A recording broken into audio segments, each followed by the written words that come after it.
ஒரு wild talk ஒரு முயல் குட்டியை வேட்டையாடி நேராக சிங்கத்துக்கிட்ட கொண்டு வருது. அதை சிங்கத்தோட கால் கிட்ட வச்சுட்டு தலையை தாழ்த்தி வாழையாட்டி உயிர் பிச்சை கேட்குது. அதுக்கு தோணுது, நாம தான் இதை கொடுத்துட்டோம்ல, இனிமேல் சிங்கம் நம்மளை எதுவுமே பண்ணாதுன்னு. சிங்கமும் ரொம்ப காமா ரசிச்சு அந்த முயல் குட்டியை சாப்பிடுது. சாப்பிட்டு முடிச்சதும் அந்த வைல்ட் டாகை பார்த்து முறைக்குது. அதுக்கப்புறம் என்ன, ஒரே ஜம்ப் அந்த வைல்ட் டாக் அட்டாக் பண்ணி அங்கேயே அதோட கதையை முடிச்சிருது. நல்லா புரிஞ்சுக்கோங்க, powerful people don't value loyalty, they value only value. நீங்களும் லைஃப்பில் நிறைய பேருக்கு ஹெல்ப் பண்ணியிருக்கலாம். இப்போ அவங்க க்ரோ ஆகி பவர்ஃபுல்லாக இருப்பாங்க. நீங்கள் ஒரு கஷ்டம்னு போய் நின்று பாருங்களேன், உங்களுக்கு ஹெல்ப்லாம் பண்ண மாட்டாங்க. ஏன்னா இனிமேல் உங்கள்கிட்ட இருந்து எந்த வேல்யூவும் கிடைக்காதுன்னு அவங்களுக்கு தெரியும். அதே தான் ரிலேஷன்ஷிப்லேயும்.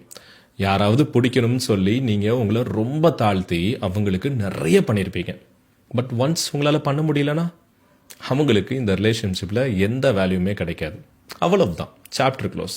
ஆக்சுவலி ஃபர்ஸ்ட்ல இருந்தே அவங்க உங்கள் லவ்லாம் பார்க்கல, அவங்க கவனிச்சது உங்களோட வீக்னஸ் தான். இன்னுமா புரியல? இந்த உலகம் வீக்காக இருக்கிறவங்க மேலே லவ்வோ கருணையெல்லாம் காட்டாது. நீங்கள் தான் அவங்க ஃபஸ்ட்டு டார்கெட்டே.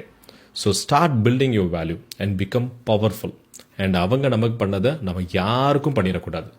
இந்த வீடியோ உங்கள் கூட கனெக்ட் ஆச்சுன்னா ஐ வில் பில்ட் மை வேல்யூன்னு கமெண்ட் பண்ணுங்கள். உங்கள் ஃபேமிலி அண்ட் ஃப்ரெண்ட்ஸ் கூட இந்த வீடியோவை ஷேர் பண்ணுங்கள்.